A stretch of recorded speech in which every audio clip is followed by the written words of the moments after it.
What is up, A to Z Sports? Sam Phelan here with you live. I am alongside Jack Gentry here for a good show on a Wednesday morning. We are having a very interesting debate, a debate that I saw the chat already getting very involved in this morning, coming with their opinions about Calvin Ridley, DeAndre Hopkins.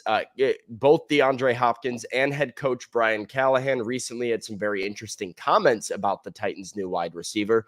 So we're going to dive into all that they had to say and then give you our opinions about who the wide receiver one is on this team, maybe preview some stat predictions for the two Titans wideouts as well. We then play a new game that I want to go through with Jack called Take It or Leave It, giving him different ideas, concepts, bets, and whatnot, and seeing what my guy Jack Gentry is going to take, what he's going to leave, and seeing what all of you out there are going to do. Sports trivia to cap it all off. It's a good Wednesday morning show, Jack. So welcome in. Tell the folks what to do. Yeah, happy to be here on this Wednesday. Happy hump day to everyone watching right now. Hey, when you guys are filing in right now, I want y'all to make sure you like the show. Let's get a thumbs up on the show. It helps us grow. It helps us reach more people. And at the end of the day, that's what's going to help A to Z grow and also reach more people. So what's good here is good for the company. So let's go ahead and like the show. If you're watching on Facebook, let's do our homework early and make sure we're sharing the show. Share it to your Titans Facebook groups. I know all of you guys have had opinions in there. I know the Jarius Sneed trade buzz has been hot over the last week. Now we're talking a little wide receiver today, and I know all of you guys have opinions on that. So let's share the show. Let's bring in everybody we possibly can for today and crush it this morning. I know you guys are already active in the chat. We're going to get to as many comments as we can today on Facebook and on the YouTube side of things as well. Speaking of YouTube, don't forget to turn your notifications on if you're watching on YouTube. Tap that bell icon at the top of your screen. Make sure you have your notifications on so you don't miss an update when A to Z Sports goes live or posts any type of content to their YouTube channel, which is always filled with content. Don't miss out on a thing. Always be up to date. Turn your notifications on YouTube. Finally, if you're watching on Twitch, text that Twitch link around to your Titans text groups. If you have a Titans fan that you know is bored at work this morning or is getting ready for work this morning, go ahead and throw the link their way and let them listen to us while they get ready or while they kill the first hour of their work day. Or maybe they've already started. Text that Twitch link around to your Titans text groups. And finally, Sam, let's get the show on the road. All right, let's do it officially. Welcome into A to Z Sports, powered as always by the BetMGM app. I'm Sam Phelan. He is Jack Gentry, and this is A to Z Sports, Nashville's on-demand sports talk network, going live weekday mornings at 8 Central Time on Facebook, YouTube, and Twitch. Links to the show tweeted out segment by segment on the Twitter X timeline, and you can also check the TikTok, Instagram, and Threads for more great Titans content on social media. Got to thank our sponsors because they make it happen for us and help out all of you. They're Wilson County Hyundai. Make Wilson County Hyundai a part of your new car buying process in Lebanon or at wilsoncountyhyundai.com.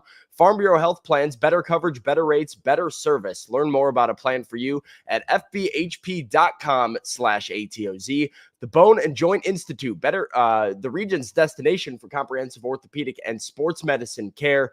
Boneandjointtn.org is where to go to schedule an appointment with our friends over at the Bone and Joint Institute in Krebs Kubota, an elite Kubota dealer located in Columbia, Franklin, and Murfreesboro. Visit them online at KrebsKubota.com.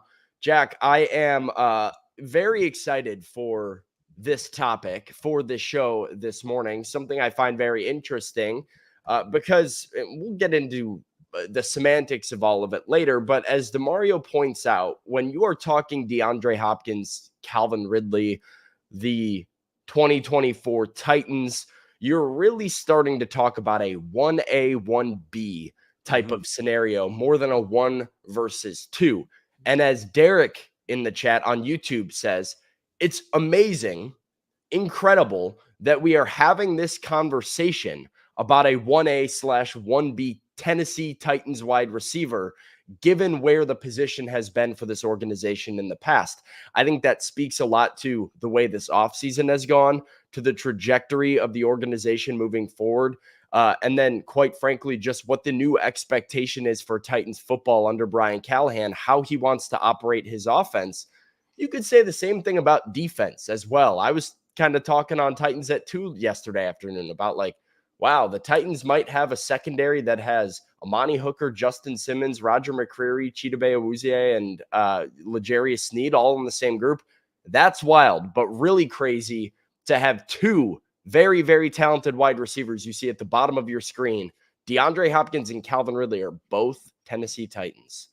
Yeah, they prioritized the pass this offseason on both sides of the football, right? They went out and got Will Levis another weapon, which he desperately needed. We'll see if they add another through the draft. And on the defensive side of the ball, you can't win in this league without stopping the pass. I mean, Patrick Mahomes, Josh Allen, Joe Burrow, the AFC is loaded with quarterbacks. So you have to find a way to contain some of those prolific passing attacks, and trading for L'Jarius Sneed, signing a Awuzie, and, hopefully bringing in a safety here before too long really does a lot for you on the back end. So, the Titans have had great defenses in the past where their run defense was one of, if not the best in the league. But at the end of the day, I mean, stopping the run in the playoffs doesn't necessarily get you to where you need to be, because holding the Chiefs or the Bills to 75 yards rushing on the ground, I mean, that's all fine and dandy. But how many yards did Mahomes throw for? How many yards did Allen throw for? So I think we're seeing a new way of thinking for the Titans, and it starts with Rand Carthon, and what an offseason he's having up to this point. Yeah, I mean, I think you've even seen it with the Titans in smaller pockets, but even into last year, right? I think the Will Levis game is the game in Miami. It's the primetime win over the Dolphins. And that's an example of a game where the Titans were down and out in a way that typically Tennessee Titans football is legitimately out. There is no coming back from deficits when you are so reliant on running the football. The Titans don't do well playing from behind.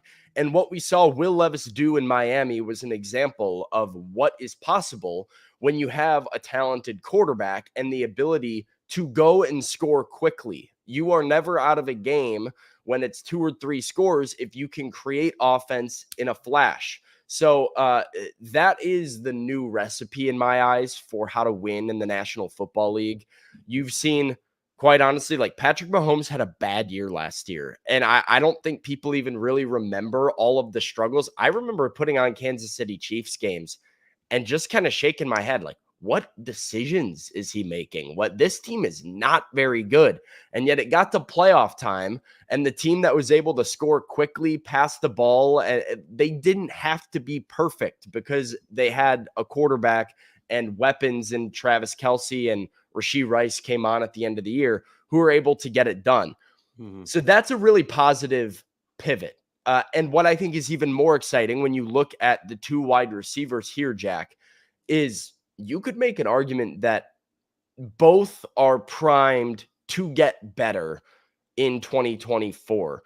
Calvin Ridley to get better because he was coming off of basically 2 seasons away from the game, having stepped away for personal reasons in 2021, dealing with a suspension that kept him out for all of 2022. And as he spoke about during his introductory press conference, that first season coming back is kind of like coming back from an ACL tear. Like it takes a while to get going, and he should be in a position to go to the next level now that he is a year back into the game. And in the same way with DeAndre Hopkins, right? He was around and he was healthy, but he was on an island where Nick Westbrook-Ikhine and Tajay Spears are being the next most targeted players after him. Defenses were able to key on D-Hop, which made his job 10 times harder. So is it realistic for Titans fans to think the best, like not the best, because DeAndre Hopkins has been incredible in his career and Calvin Ridley's had a big year before, but that both of those players could be even better than they were in 2023? Yeah, no, I think that's totally within reason. And, when you look at Calvin Ridley, you brought it up. Like, he spent a good chunk of time away from the game. And it's kind of like, I don't want to compare it directly to a player coming off an ACL injury, but I mean, that's kind of how it started for Ridley, right? He was a little slow getting going. And he also wasn't necessarily the wide receiver 1 in Jacksonville with Christian Kirk. Now that's different for DeAndre Hopkins. The Titans had D-Hop and just about nobody else out there. I mean, Chris Moore, I think, was the second leading wide receiver in terms of yards for the Titans last season. I mean, just in targets, it was Chig and Tajay Spears ahead of that second wide receiver. So you went into the year being like, ooh, D-Hop and Treylon Burks, and we'll see what this little trade-off is. And Burks was non-existent. But in targets, as far as who Will Levis even had to throw to, there wasn't a second wide receiver on the radar whatsoever. Yeah, and both of these guys played in new offenses for the first time Sure. last season. So, and Calvin Ridley's going to have to do that again here with Callahan. But I do think that the transition for Ridley will be much easier, considering Nick Holtz is already on the staff and knows exactly what Calvin Ridley can do and how to use him. So I think that that's going to help Ridley a whole lot. Whereas DeAndre Hopkins came in last year, and don't get me wrong, he lit it on fire for the first few games last year. But I think that now that he's got a bit of a rapport with Levis, that's going to help speed things up and expedite the process of, just getting both of those guys up to speed as early as possible in this new Brian Callahan offense. Yeah, well, it's interesting. You brought up the Nick Holtz angle of that, right? Nick Holtz understanding Calvin Ridley, how he's going to use him in the offense. Brian Callahan, not somebody who is familiar with the player Calvin Ridley, or at least has not worked with him in the past, but does have an idea for how to use him in the offense, kind of similar to a player that a lot of Titans fans are going to like hearing the name of. Here was Brian Callahan sitting down with Kevin Clark from the NFL owners meetings in Orlando. If Titans fans are watching Calvin Ridley and saying, all right, this is the stuff we're going to have him doing, broad strokes, what are we looking at? Yeah, I mean, you're looking at a very similar role that Jamar played in terms of his ability to move him around the formation, use him in motion. He's got such a unique skill set. He's got great quickness. He's got great speed. He can run all the different routes. You saw some of that in Jacksonville, too. He can win outside. He can win inside. He can do he's got a lot of different things he does well. And so I'm excited about that, is finding where he fits. But if you look at how we use Jamar, there's going to be some similarities to how we can use Calvin. Similarities to Jamar Chase and how he was used in Cincinnati for Calvin Ridley. Jack, what make you of that? That's some lofty praise and some big expectations from the Titans' new head coach. I mean, it's really exciting, right? Like, it felt like whenever the Bengals needed a big play on offense, Jamar Chase had the football in his hands. And when he didn't, he was upset and complaining in the locker room about not having the ball in his hands. So I think that Calvin Ridley is going to command a lot of attention from defenses, but it's kind of a pick your poison situation. And this is a little bit different than the last time the Titans had a pick your poison situation on offense, where it was, are you going to throw two guys on A.J. Brown, or are you going to load the box for Derrick Henry? Well, now it's, okay, you only have a certain amount of guys in the secondary you can cover these guys with. Are you going to double D-hop? Are you going to have help over the top with Ridley? Like, one of those guys is going to have an option, or is going to be an option for Levis at all times. And then you have Treylon Burks in the slot, who, has a really big chance to eat this season if he can put it all together and stay healthy, more importantly. But, comparing his usage this season to how they've used Jamar Chase in the past is absolutely exciting. I mean, the creative ways that Jamar Chase has had has been able to catch the football, whether that's at the line of scrimmage, whether that's over the top on defenses down the field. I think Calvin Ridley has the speed, explosiveness, and that yak ability in order to put together a similar season to a Jamar Chase when he's fully healthy. Now, I know the Titans offense and, Will Levis has a ways to go before he starts entering that Joe Burrow conversation.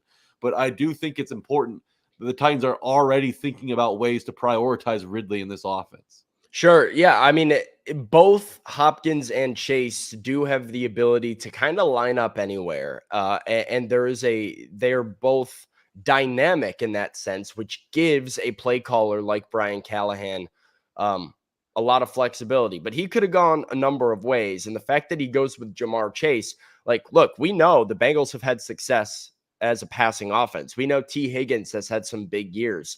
But when we start to talk about the conversation we're going to get into here in a little bit, Jack, I think it's interesting that he immediately goes to Jamar Chase when talking about Calvin Ridley. Now, is Calvin Ridley as dynamic as Chase? Somebody in the chat wanted to know that. Maybe not, but I'm not sure he necessarily has to be. You do have two wide receivers who I think complement each other very well here, with Ridley being more of that yak guy, like you mentioned, somebody who can run after the catch or just be a straight up burner and get open and be wide open somewhere where Will Levis can find him. I don't know if we still have the video up here. Let me see if I can see if we can still find this. But yeah, well, let's look at Calvin Ridley against the Titans last year. And just look at how wide open he gets running straight by Sean Bunting and the rest of the secondary. I mean, this is kind of the ability that he has. And for a wide quarterback in Will Levis, who likes to throw the ball deep, having a guy like that going to be super valuable. DeAndre Hopkins, of course, we know, maybe not a super skilled separator as far as getting wide open, but he's going to make contested grabs. He's going to run really good routes and clean routes. So I think you've got two guys who can be threats at two different levels of the field, that can line up anywhere on the line of scrimmage, and that creates some really dangerous weapons. So I want to get into DeAndre Hopkins' comments about Calvin Ridley, how he views himself alongside Ridley, his relationship with Ridley. I find that stuff very interesting. Before we do it, I'm going to tell everybody about the Bone and Joint Institute. Don't fumble on your recovery, because whenever you get hurt in life, you have to know who to trust. You can trust our friends at the Bone and Joint Institute by scheduling an appointment with them at boneandjointtn.org. They're the region's destination for comprehensive orthopedic and sports medicine care, with a state-of-the-art rehab facility located out in Franklin to assist in your recovery.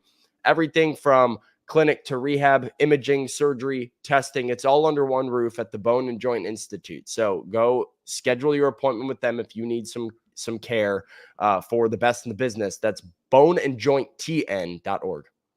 BetMGM.com. I hope everybody had a successful first weekend in March Madness. Hopefully you guys are all in the green after the favorites went on a run in that second round.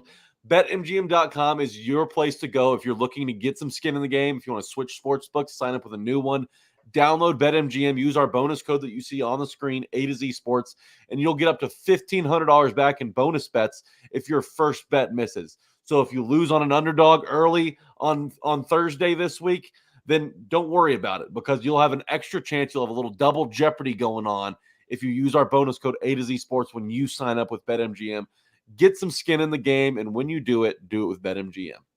All right, so Jack, we just played Brian Callahan talking about the role Calvin Ridley could have in the Titans offense. Big question, how does DeAndre Hopkins feel about all of this? Well, D-Hop caught up with Jim Wyatt and Paul Kaharski at the NFL owners meetings, and here's a little bit about what Hopkins had to say about his new teammate. Calvin is someone who I've watched since he was in the NFL, watched him in college, had the opportunity to train with him a couple years. Julio Jones and I are good friends, and so Julio and I used to train, and he brought Calvin along one offseason, and I fell in love with his personality, who he is, just as a human. Calvin's a great guy. He wants to be great, and he's going to be great. And anything I can do to help him accomplish everything that he wants, that's what I'll do, just like the other guys did with me. But I think, him and I on the field, it's going to be hard to kind of key in on one of us. And I think it's just, it's only going to make defenses have to prepare a little harder for us this year. Brian talked about being able to move him around a lot. If he's moving around a lot, you're probably moving around a lot. How much more complex do you become to cover? A lot more complex. I think my game is not just being on the outside or in the inside, and I've tried to take pride in that over the past couple of years of, focusing on beating guys on the inside. Early in my career, I was just kind of on the outside, and I realized that I can have success everywhere on the field. And I think just utilizing me wherever I'm needed, if it's blocking or, chipping and doing whatever I need in the backfield. I think everyone has the same goal, and, wherever I can be useful, that's where I'll be. So a very selfless answer, I think, from D-Hop there. You don't often hear future Hall of Fame wide receivers that are regularly 1,000-yard guys saying, hey, if I have to be blocking or chipping, I'm in, whatever it takes to win. So, Jack, a little bit of a unique perspective there from DeAndre Hopkins. God, and it's so cool to listen to him, because he does have a new perspective on this game now that he's a little bit older, and he knows he's not going to be a 1,500-yard guy. But I just think it's, obviously their skill sets are so fun to fantasize about together on the same field in the same offense under a Brian Callahan offense. But the personality match, I think, is so perfect, because DeAndre Hopkins kind of takes that Teddy Roosevelt approach, right? Like, he's going to speak softly, but he's going to carry a big stick. He's going to lead by example. He's not going to give you that quote every week. But Ridley, in his sit down with Mike Keith, he said, man, I wanted to come here because I want the freaking football. And Yeah. I think that is the perfect dynamic for two wide receivers working with a first-year starter in Will Levis.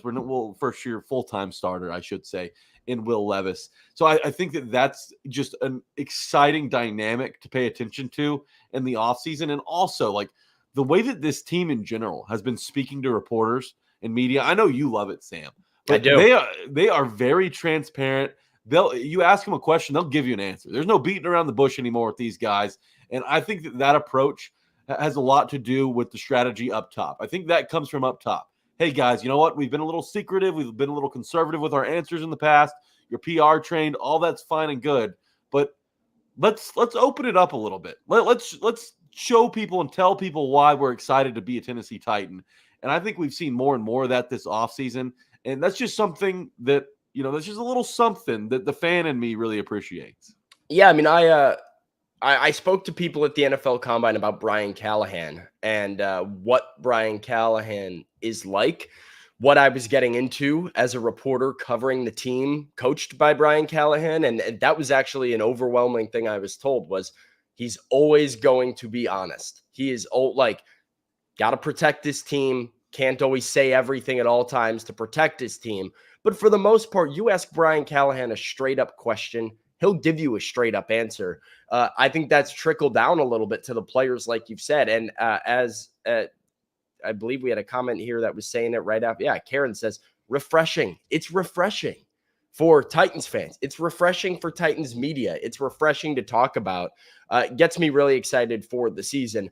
Jack, another thing that gets me excited, as you said, is those skill sets and really those numbers. Because I was surprised by this. I went and looked. DeAndre Hopkins stats, Calvin Ridley stats in 2023. Newsflash, they're the same wide receiver in production. 137 targets to 136, 75 catches to 76, 1,057 yards to 1,016 yards, 7 touchdowns to 8 touchdowns. These guys really had very, very similar production last year. And so heading into a year where DeAndre Hopkins is willing to help out with anything, where Calvin Ridley really wants the football, but we know Will Levis has a relationship with DeAndre Hopkins, has a level of trust with DeAndre Hopkins. And Brian Callahan probably has big plans for both of them. Let's go ahead and get into it. Let's ask the chat the question that we came here to discuss today. Who is the Titans wide receiver 1? Hopkins or Ridley? Who is the Titans wide receiver 1? DeAndre Hopkins or Calvin Ridley? While the chat goes ahead and floods some answers there, I'm going to tell everybody about Farm Bureau health plans. Farm Bureau health plans, better rates, better coverage, better service with Farm Bureau health plans at fbhb.com. You can learn more about a plan for you at fbhp.com/ATOZ. They've been serving Tennesseans for over 75 years, and a lot has changed in Tennessee over the years. If you've been here for even just a handful of years, you know that. Some things have always stayed the same, though, and that's Farm Bureau health plans. They've always valued personal relationships, especially when it comes to good health and good service. You can go and plan on them for health, dental, and vision with better rates, better coverage, and better service. That's fbhp.com/ATOZ or walk into one of their 200-plus locations across the state. fbhp.com/ATOZ. March is a perfect time to get some skin in the game. If you're going to do it, of course, bet responsibly, but there are so many things going on right now. MLB opening day is tomorrow. The Predators extend their point streak to an 18-game point streak. The Predators are hot as ever and one of the safest bets in sports in general right now. Obviously, you have March Madness on the men's and women's side as well. BetMGM has it all. It's easy to navigate. It's easy to figure out for new users.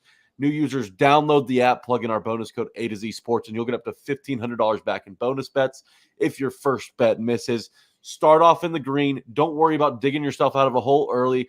Sign up with BetMGM, use our bonus code A to Z Sports, and get up to $1,500 off in bonus bets if your first bet misses. All right, Jack, we asked the question, who is the Titans wide receiver 1?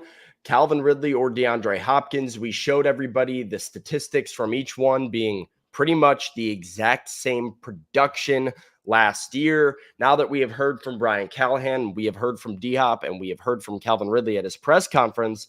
Jack, what is the chat saying? Who is the wide receiver one for the Titans? Let's kick things off on YouTube with our buddy Josh Maynard, who believes it's going to be Ridley. Now, New Mexico Titan says it's D-Hop. Jay says it's D-Hop. Rooney says Calvin. JR says it's Hopkins. Hello, ladies, says it's Ridley. It's back and forth through the whole chat, Sam. Eric says it's Hopkins. Trevor says it's Ridley. Jeff says it's Hopkins. Derek says it's Ridley. IR says it's Hopkins. D-Hop from Karen. Ridley from Billy. Ridley from Maven. Ridley from Billy.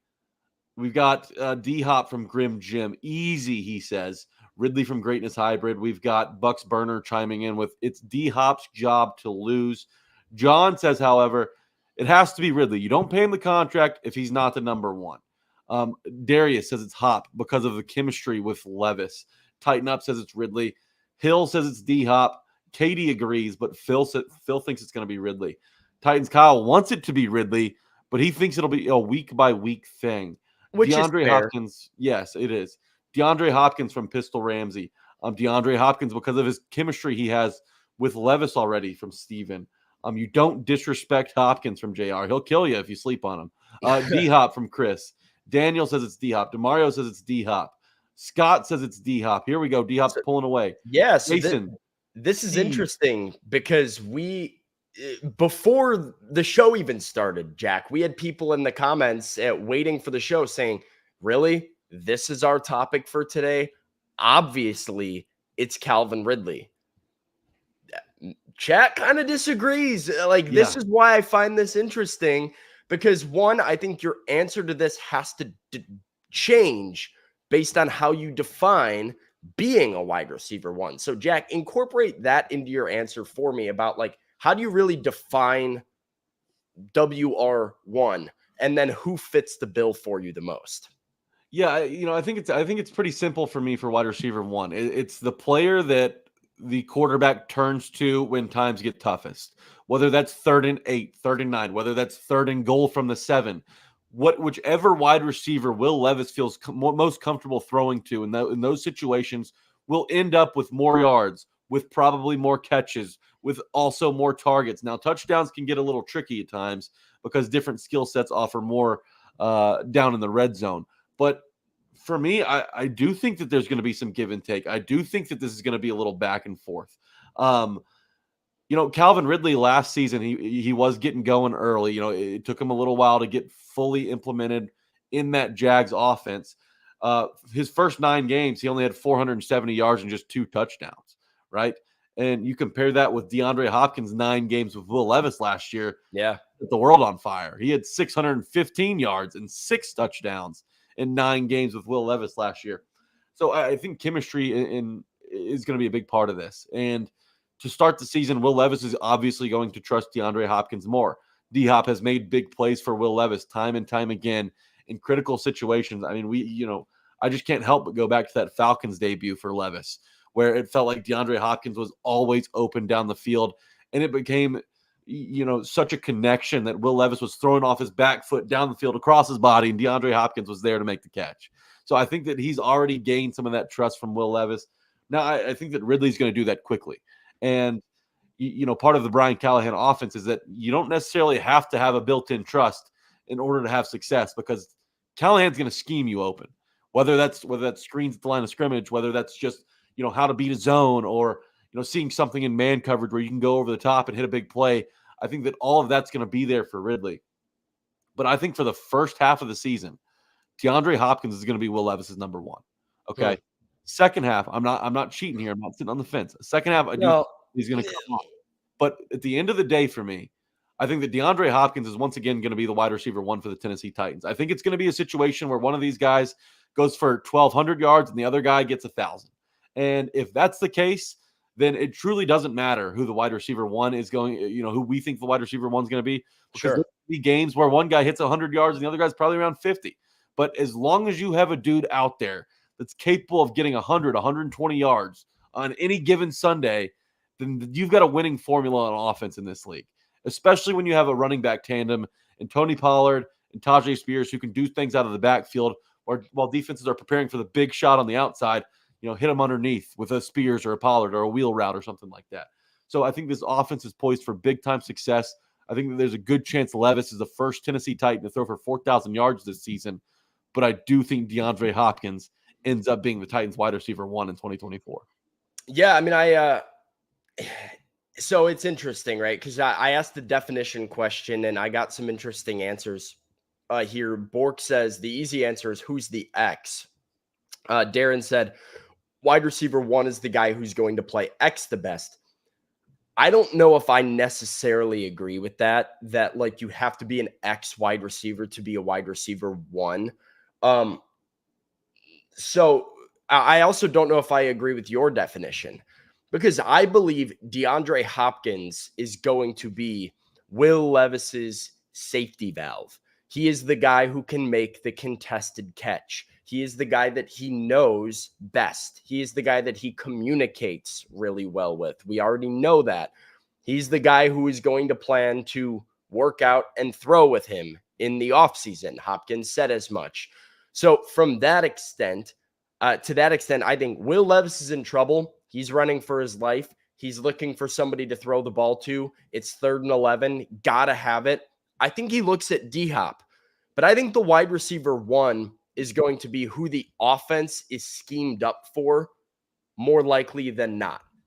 And I believe that that's going to be Calvin Ridley. I believe Hopkins is going to be Levis's go-to. He might be Levis's number 1 in his brain of I need somebody right now. But if you're talking about who this team's wide receiver 1 is, who this team is looking to target and get open and is using in different ways to create space for, I think Brian Callahan is going to cater his offense more to Calvin Ridley. And so I will go with Calvin Ridley as my answer for wide receiver 1. I still think Calvin Ridley, we showed these stats, right? But I think he has another level that he can take this thing and look pretty similar. I mean, they both have another level they can go to. But if somebody's going to break out for 1,500, I would think it'd be Ridley before it's Hopkins. I do agree with that last point you made. I think that the ceiling is higher for Ridley than it is for DeAndre Hopkins, right? With just age, explosiveness, yards after catch ability. I think that Ridley gets the nod in all of those categories. But you said it, the offense may be set up around Ridley, but Levis's number 1 guy is going to be DeAndre Hopkins. It just is. Those two, we've seen them bicker on the sidelines. There's already a trust there to where they can get after one another and still put it together on the field, not hold anything against each other. And that's going to be really important next year because there's going to be growing pains. There's going to be discussions. There's going to be disagreements on where, a wide receiver should be or where a football should be. And I think that DeAndre Hopkins has a lot of leeway in those conversations. And because he's going to be in the ear of Levis the most, I think that also plays a factor in this thing. I just think that Levis is going to get the ball to DeAndre Hopkins whenever you need a big play on offense. And I understand that Sure. Callahan's going to do a lot of things for Ridley, and I get it. You paid Ridley all this money to come in and do some big things here. But that doesn't mean you throw DeAndre Hopkins off to the side because you paid Ridley a big deal. Like you let the game dictate who the football goes to. And in those situations, I think it's going to go to D-Hop more often. I do think that is honestly the unspoken thing here is that comment earlier that said it's a week-to-week thing. It might very much be reality, right? I mean, what a defense prepares for might force your hand, even as far as double teams, right? Something as simple as that. If Calvin Ridley's getting doubled, the ball's going to D-Hop, and you might see a Calvin Ridley 2 catches for 21 yards type of day on a day that Hopkins goes for 140. And that just might be what it is, right? And so you might just have to take what an opposing defense gives you in that sense. Devin says he thinks D-Hop and the running backs are going to get more touches than Ridley. I don't know if I can see this, Jack. And I know it's not all about the contract. I just don't believe you give $90 million to Calvin Ridley unless you have big plans to work him into your offense. And we've seen the Titans do this before. Granted, not Brian Callahan's offense, but try and intentionally scheme things up to get the ball in the hands of your playmakers, even if it's a screen, even if it's, shallower routes, whatever it is possible to get Calvin Ridley the ball. I think we'll see a lot of that. So I don't know if I think D-Hop and the running backs are likely to get more touches than him. I mean, if you're talking carries, sure, but what's tough about the contract situation is that just because you paid a guy all this money doesn't mean you force feed him the ball until no end. Like there has to be some flow to it. Yeah. That's really important. I get it. Like Calvin Ridley, he costs more than DeAndre Hopkins, but he's also younger and he's got less tread on his tires. And there's a little bit more of explosiveness there than where D-Hop is in his career right now. So, and just the market price for a receiver who's under 30, who's coming off a 1,000-yard season, who the last time he was healthy in Atlanta for a full year, put up almost 1,400 yards. His price tag is going to be higher than a guy who's 32 years old and, kind of on the back nine of his career. So just because you paid Ridley more doesn't mean that Hopkins can't be the bigger factor on the offense. Sure. I want that to be clear.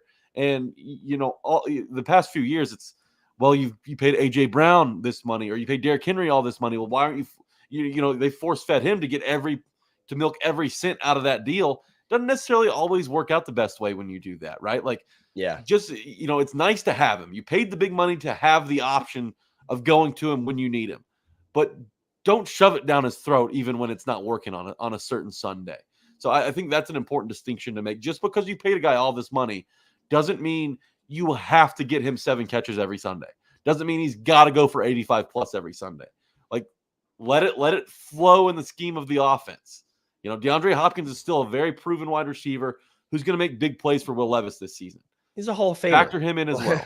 Yeah, he's a Hall of Famer in my eyes, at least. At least by the time he hangs it up, he'll probably end up in Canton.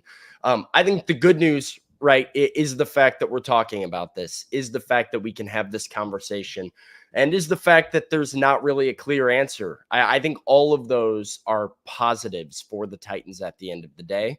And let me ask you a question, Sam. Sure. Because this has been brought up in the chat, and I want to make sure we hit this. Devin Mills says, who's getting doubled, boys? That's not who's getting that's who's not getting the ball. D-Hop probably gets more yards. I want to ask you, who do you think is the tougher wide receiver to game plan for and cover for defenses? Because like Devin said, he's probably going to get the most attention. And to be honest, Sam, I think that Ridley has a skill set that requires a little bit more attention on defense than DeAndre Hopkins does, which in turn opens up more opportunities for DeAndre Hopkins in single coverage. Yeah, so I do think that that's the beauty of this, because I would probably agree. I think you have to pay more attention to Ridley because I think he's more capable. Not that D-Hop is not, but Ridley does have that explosive big play skill set. Mm-hmm.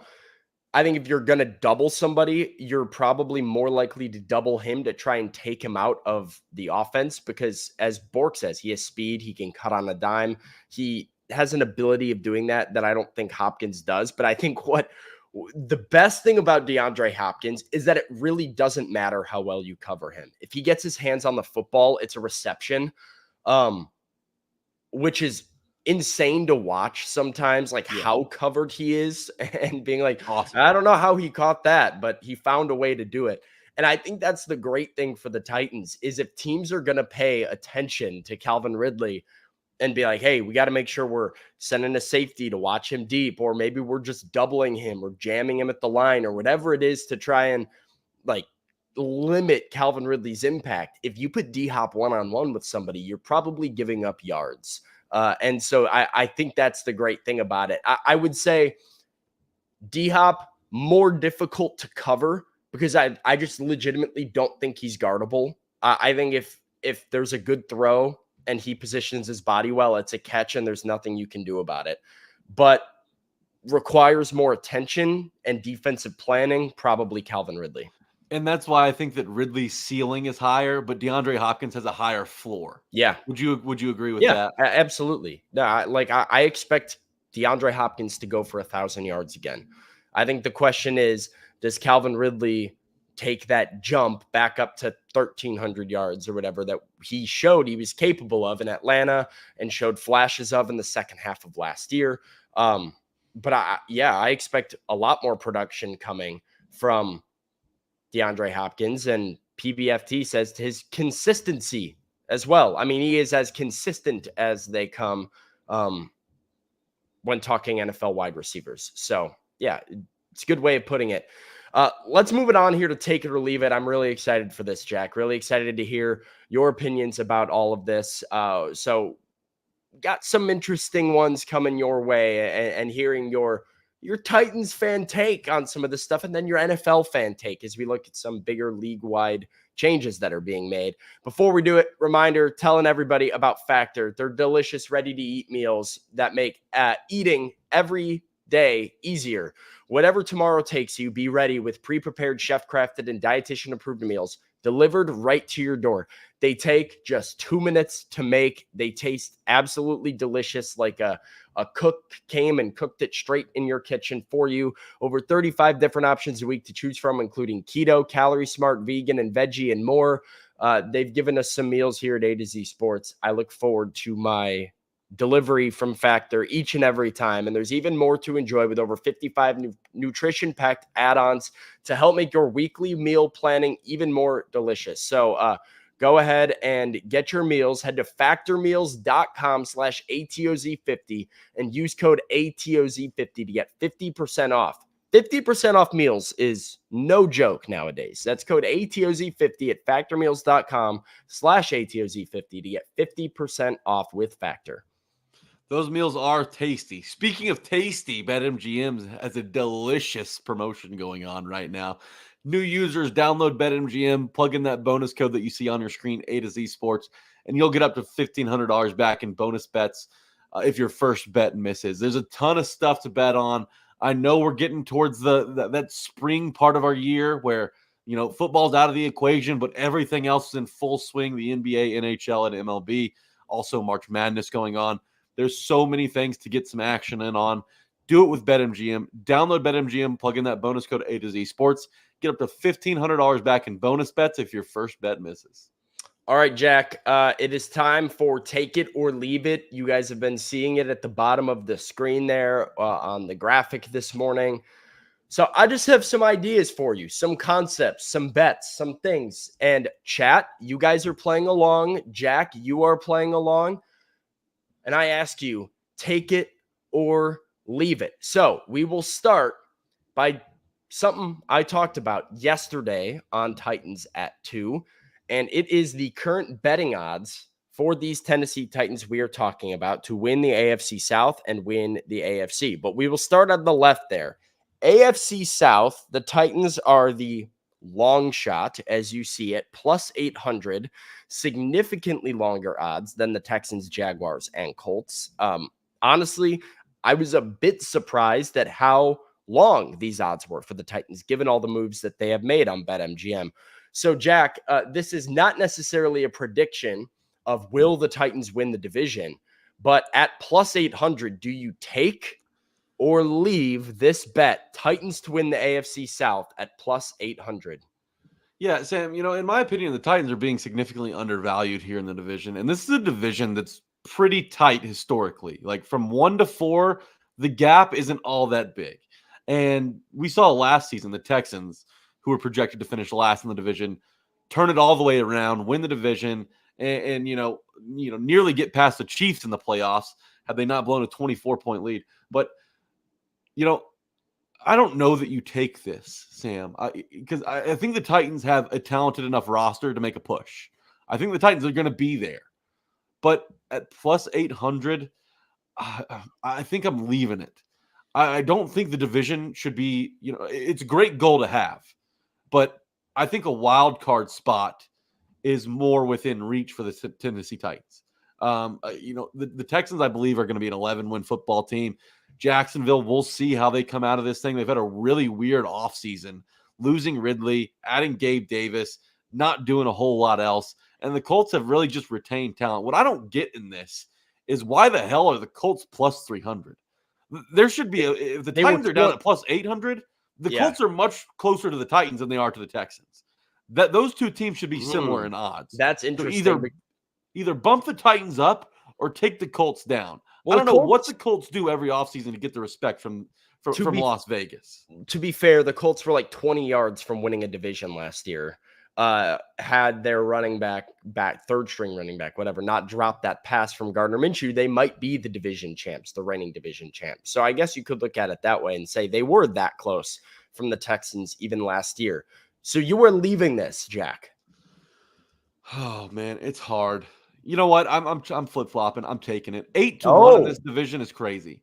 And if something happens to CJ Stroud, this division is a total a three-way toss-up. And I think the Titans have enough to get it done if they stay healthy and they really hit their stride in the second half. I do think the first half of the season, there's going to be some bumps and bruises and, with a new offense and, Will Levis with a new cast of players and hopefully an improved offensive line. It's going to be tricky, especially on the defense side too. You got a good defensive coordinator, but a whole lot of new personnel over there. Can they figure it out fast enough in order to make a push down the back end? At plus 800, I sprinkle it. Yeah. Salt Bay okay. I'll take a little sprinkle. I was honestly surprised to hear you leave it. Hello Ladies is leaving it. Eric's taking it. PBFT is leaving it. Take, says DeMarco. Christofero says leave. We got leave from Curtis. Jay is taking. Derek is taking.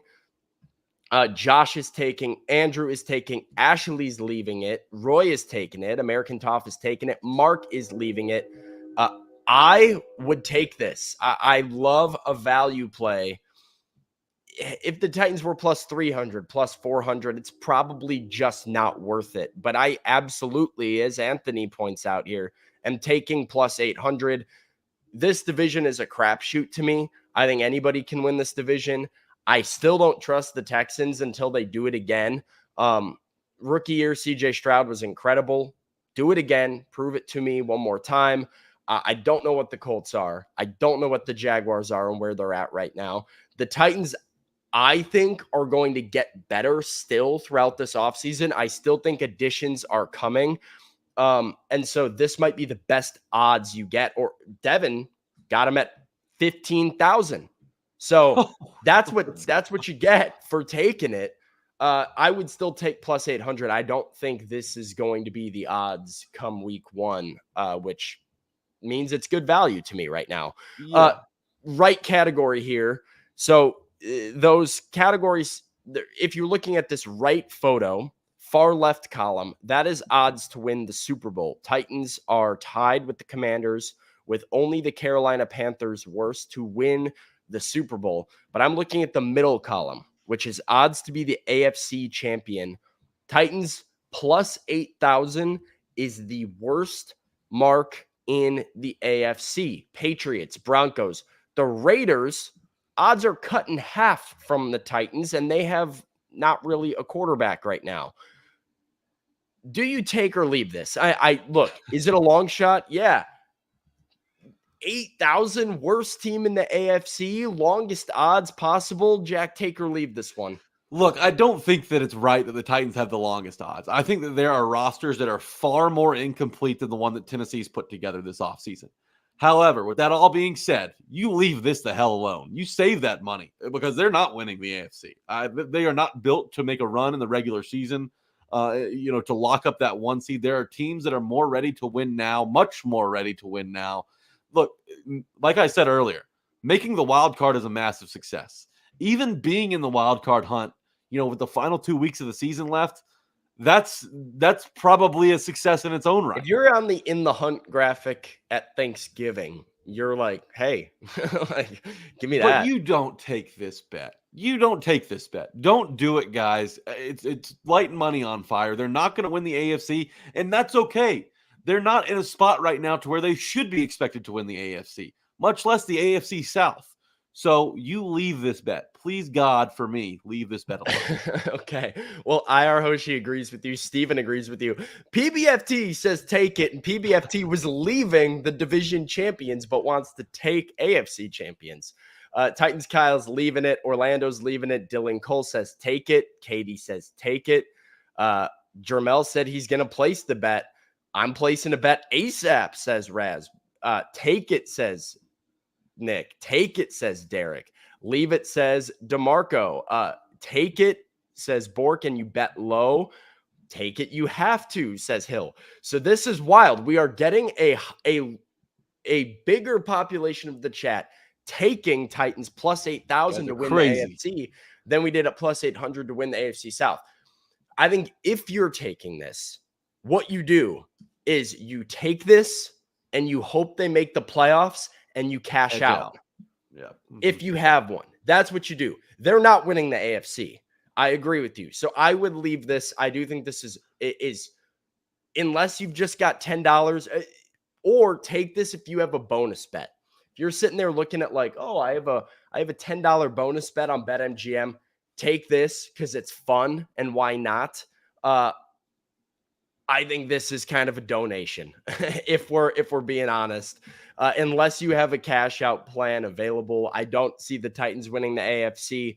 This is crazy value. I agree with you. It's crazy that they have the longest odds in the conference, but I just, even if they were middle of the pack, I just don't know how I see that happening with as many good teams are in the AFC right now. And like the only path would be winning the division, getting a home game, but then you're on the road against the big dogs, and that's really tough to win. They're just not ready for that. Don't take that bet. Sure. Jack, one more, and I don't have the graphic of this on BetMGM, but if you were to go on BetMGM and look at NFL futures, the Titans over under right now, Jeff is already on it, says I would take Titans over 5.5 wins, though. Over or under 5.5 wins is currently the mark put on BetMGM. It's about even money with a heavily loaded under. So you can get just about even money on over 5.5 wins. Are you taking the over on 5.5 wins for the Titans? I mean, this number is criminally low. 5.5 wins with this roster. I'd smash the over. Whatever your max is, max that out.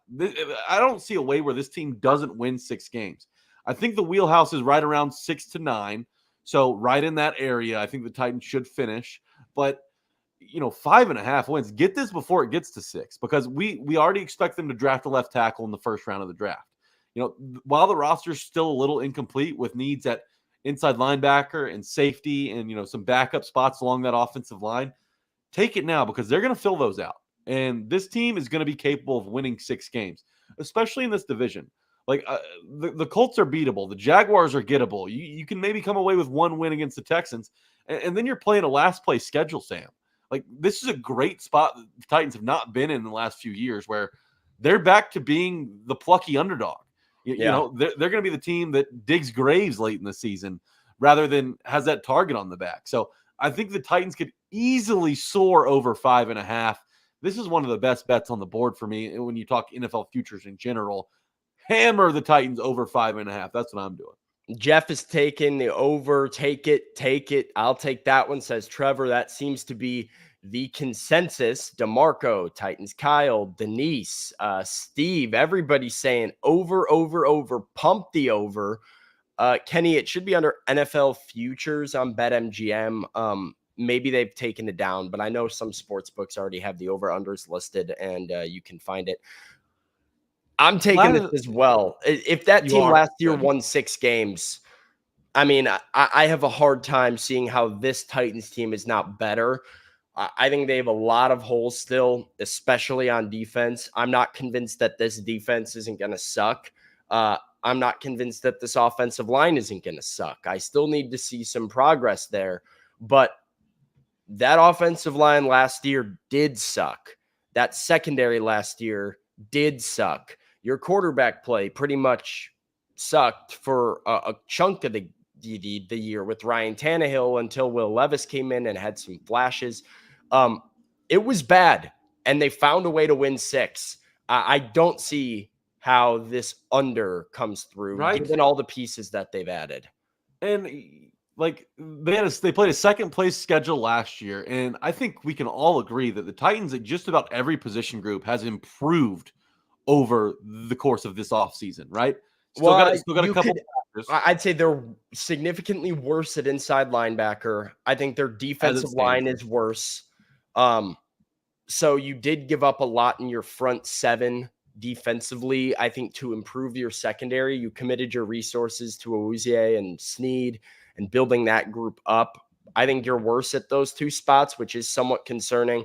I think the offense, though, is significantly better. When we talk about the two wide receivers we mentioned and Tony Pollard and Tajay Spears as a running back duo, I actually think is an upgrade potentially over what they had with the Henry Spears duo last year. I think the offensive line is going to be better. I think Will Levis is going to be better at quarterback than he even was last year, but especially than what Ryan Tannehill was last year.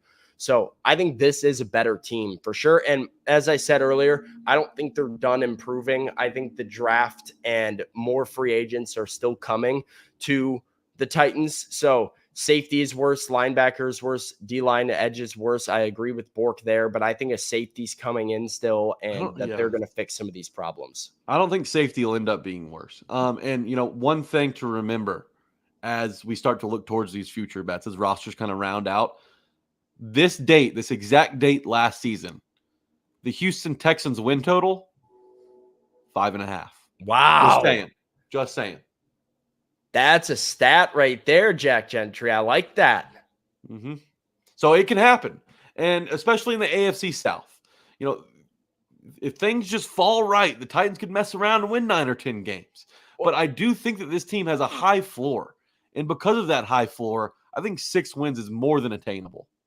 So, yeah, and a lot of it comes down to the quarterback, right? And like CJ Stroud was unproven at that point and was down at 5.5. And I think Will Levis, Titans fans like what they've seen from him a lot, but still unproven on a national scale where 5.5 is probably a comfortable line for odds makers.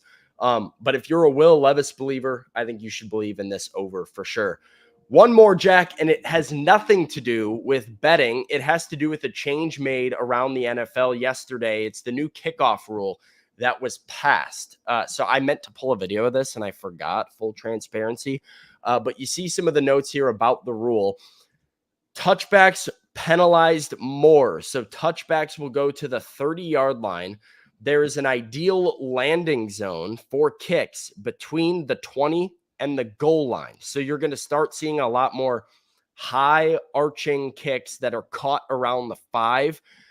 Instead of having a run up of one team sprinting full speed down the field to get to a player, you are going to have the two teams lined up just 5 yards apart. They will start moving as soon as the ball is caught. So there will be two teams right here. They'll be looking at each other. Ball is caught. They go, blocking starts. You get returns. It's weird. It looks weird. They tried it in like the XFL or whatever it was. So, Jack, buy or not buy or sell. Take it or leave it. Take it or leave it. The new NFL kickoff rule. The new rules for the kickoff. I love it, Sam. The kickoff has really been taken out of the game. And growing up, how many great return men? I mean, Sam, you're from Chicago. Like, there's no Devin Hester in this league anymore. I mean, Cordero Patterson, was kind of the last of a dying breed there. When you talk about explosive kickoff guys, I know Keyshawn Nixon with the Packers is kind of filling that role right now. But I think this is a great way to get more action in the NFL. And at the end of the day, that's good. The kickoff has been a dead play. I mean, how many times do teams just boot it through the end zone, start the drive off at the 25? I think that this is going to increase scoring because I think the average start to a drive after a across the 30 pretty consistently is exactly going to be around the 30 or 35. So I think this adds another dynamic where special teams coordinators are going to get to prove their worth a little bit. You got to go out now. Teams have to go out and find a dude who can run a kickback. Now that's been a bugaboo for this franchise for as long as I can remember, since Pac-Man Jones was here. So the Titans have to go out and find a dude who can do that, who can kind of give them an extra first down on offense when they start the drive after a score or to begin the game or at half. So I love this new rule. I think it worked perfectly in the XFL. I don't think that there's going to be a big injury concern either with these players starting, only 5 yards separated from one another. So I'm taking this rule. Yeah, Orlando's taking it. Jeff says he's taking it, wants more returns. We've got leave it from Rooney, leave it from Mamba. Denise is taking it. Steve Jones is leaving it. PBFT says it looks ugly aesthetically. True. It does. It looks weird. It's not what anything we're really used to. Leave it. We've got Take It from Darius. Take It needs new blood. Take It from Titans Kyle. Take It says Danny. Listen, I generally understand the idea of like, hey, leave the game alone. I do think that's true. I think the hip drop tackle rule is dumb. I would leave that if that was a question here today. But I totally agree with you.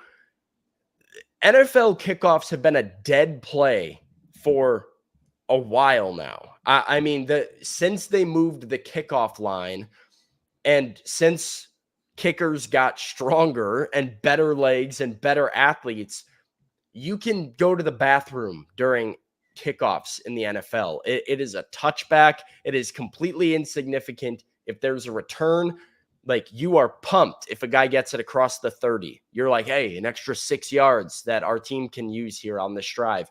Really, really insignificant.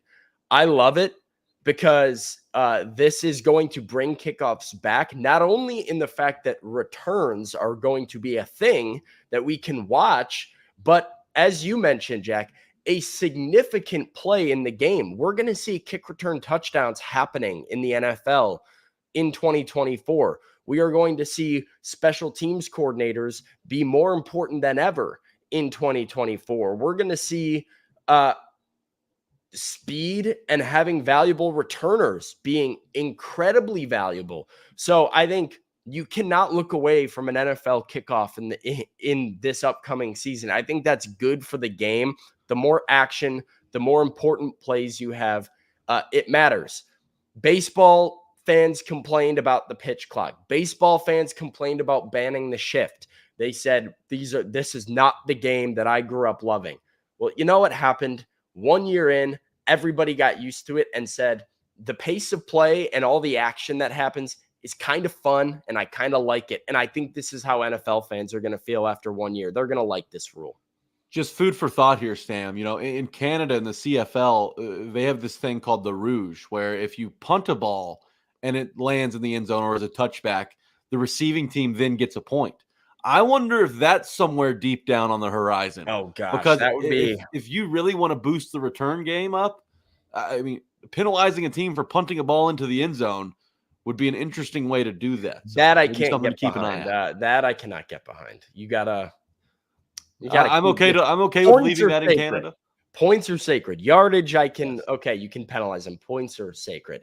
All right, but having Stonehouse, I mean, I'm in on that rule. Sure. Let's go ahead and transition here to trivia. It is Trivia Wednesday. Before we do it, got to remind everybody about Wilson County Hyundai making our end of show segments happen. You can make them a part of your new car buying process in Lebanon or at wilsoncountyhyundai.com. They're the place to go for your new ride in Lebanon or at wilsoncountyhyundai.com. Jack, are you ready to go for trivia? Yes, the answer is yes, I am ready to go. All right. Well, let's go ahead and get into it here. There it is. I think I was supposed to play the video or whatever. I didn't play our little here. Ready? Let's do this. Why not? There we go. All right, sports trivia. Now it feels official. Now we're officially all the way back here. Trivia time on a Wednesday. Jack is our trivia master today. While I do call outs here, Jack, we are going to start with me picking the first category, and then we will go to the chat to pick. So I will get it started, and I will say we start with college basketball because I am feeling college basketball right now. So let's go ahead and head there to kick things off. Okay, after 4 consecutive national title wins by UConn, this SEC school led by Asia Wilson won the 2017 NCAA Women's Tournament. Little women's college basketball action. I know this one. I know Asia Wilson. It's a very good team.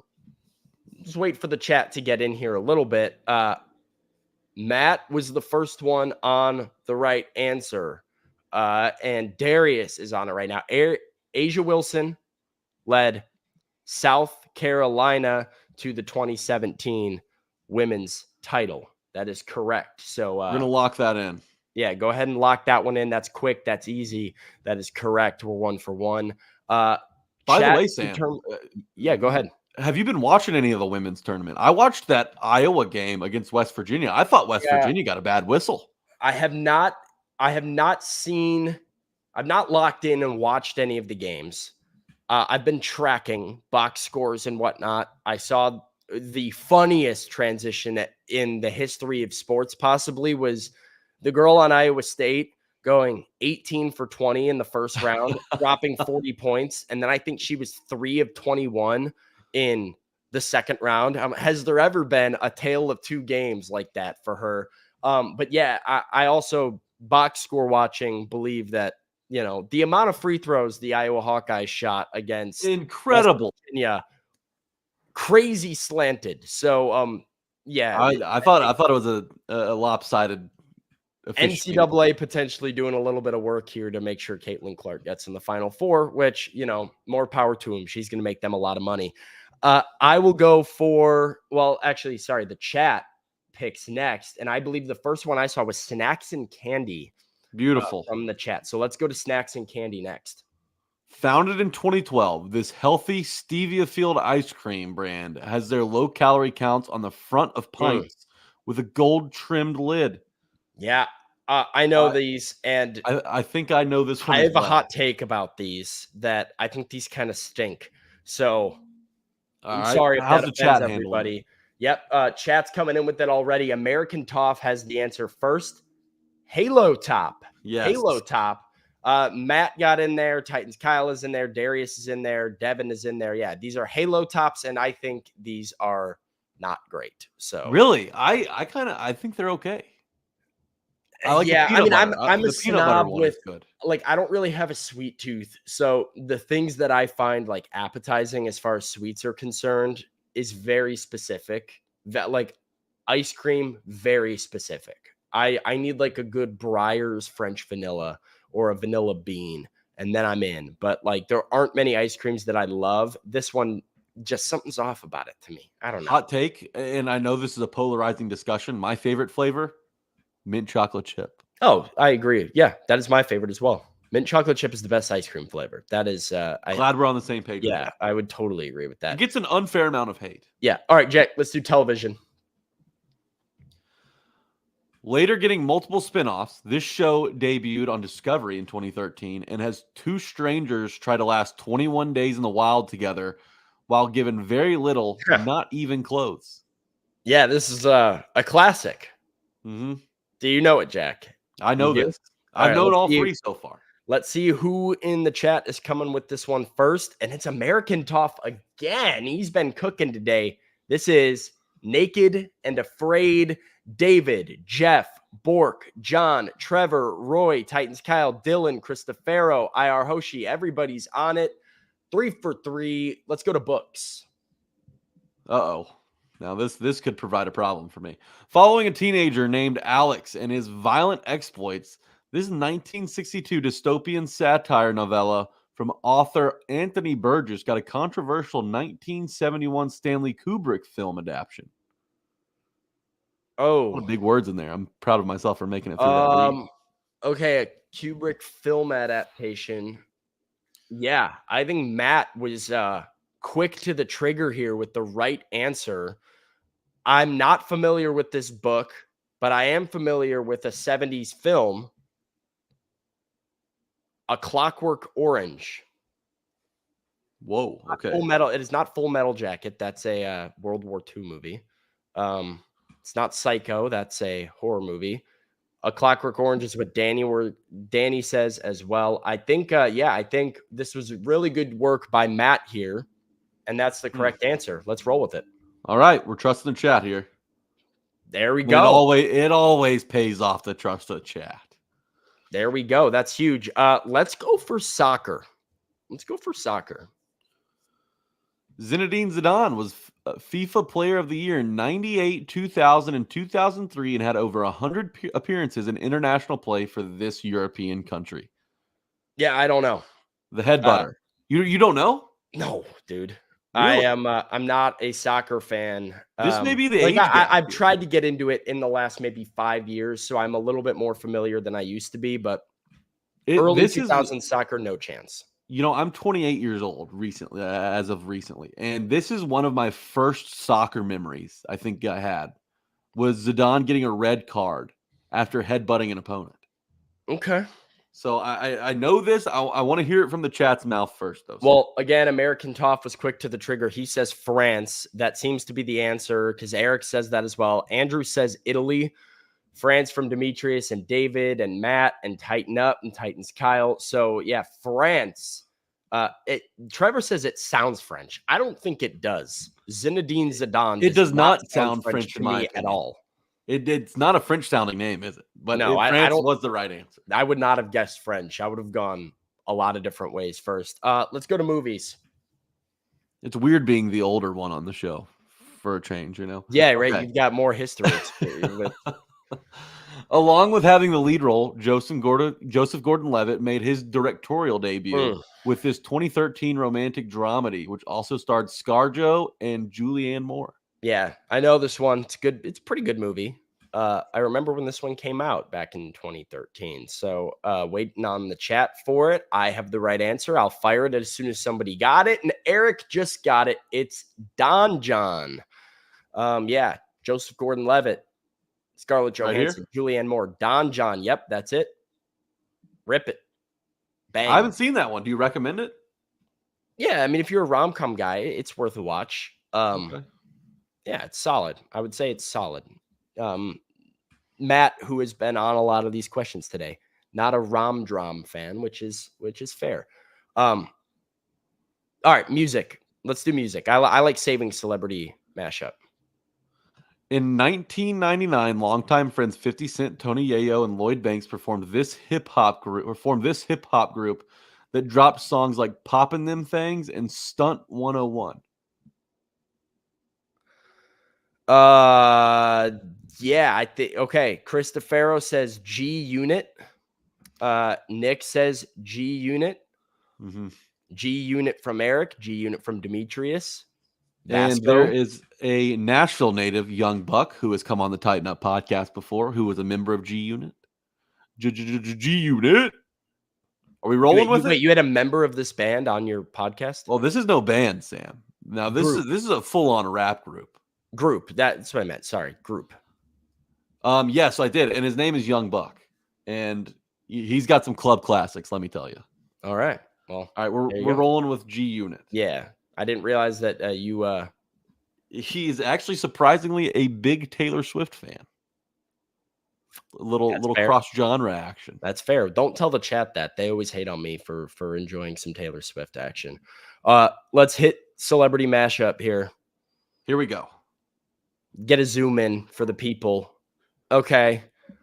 Well, this is Neil Patrick Harris on the outside. That's what came to my mind as well. That's guaranteed. And then the inside, I do not know this guy's name. So maybe chat can help me. It's Jon Snow. Oh, yeah. You think? Yeah. Kit? Is his name Kit? Kit Harington, says Christopher. That sounds right. I know the character name.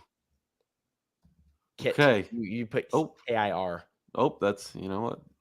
That's Vasco says it looks like Robert Downey Jr. combined, which it does kind of have a little Robert Downey Jr. to it. Kit Harington. Right. That's who I think it is. People saying not Jon Snow, but that's my thought. Well, Devin says it's not Snow. But okay, well, here's the thing. If you have a problem, you have to come with a solution. So if it's not Jon Snow, who are we thinking? Zoom in on the face per chat. I mean, this is look at that jawline. That's Jon Snow. That is Neil Patrick Harris and Jon Snow to me. The eyes and the mustache. Therefore, it's Kit Harington. Jeff says Ethan Hawke. He's got the mustache, but that's not Ethan Hawke to me. I think I know Ethan Hawke's face pretty well. What's going on with the ears here? Distorted ears. No, that's the Neil Patrick Harris ears. They're big ears. Oh yeah, are they? Okay. All right. Well, let's fire it. Kit Harington and Neil Patrick Harris. Bang! Let's go. Got it. There we go. All right, last one. NFL. Let's round it out here. This Hall of Fame defensive back made 4 Pro Bowls and won 3 Super Bowls with the Patriots from 94 to 04. Then led the AFC interceptions with the Jets in 05. Okay. Yeah, I know this one. Patriots DB. One of my favorite The Knock videos of all time. One of my favorite The Knock videos of all time, where they knock on the door and let them know that they're in the Hall of Fame. This is, in fact, Lucas is on it first. It's Ty Law, Hall of Famer Ty Law. Great Patriot, great Jet for a little bit, Hall of Famer for a reason. Let's fire it away and wrap this up. 9 for 9. Good job, chat. Good job, Sam. Everyone clap it up. Claps in the chat. All right. Whoa, got the wrong thing up here. Let me see if I can get us back to normal. See some claps in the chat. Get some thumbs up for the show on the way out. Let's Everyone go ahead did a and great job. let's like the show for the successful day of trivia. That's all we got today on a Wednesday. So, big dubs, big job on the trivia scene. Leave a like on the show as we head out. Not enough people have liked the show. I'm going to be straight up. So we're going to need some more there. Keep tuning in tomorrow. Jack is back. He's with Austin tomorrow on the A to Z Sports Morning Show. I'll have a Titans at 2 coming out later this week. And A to Z Sports.com for all the written Titans content. Woo, that was a mouthful. Buck Rising for the Buck Rising Show later tonight. And social media for all of your Titans coverage. Thank you guys, as always, on a Wednesday. Tighten Up Podcast coming out soon, Jack? Tighten Up Podcast is out now, Sam. It's out now. Well, go listen after you listen to this. Go listen to Tighten Up Podcast. Like the show before you go. We will see you guys next time. Peace.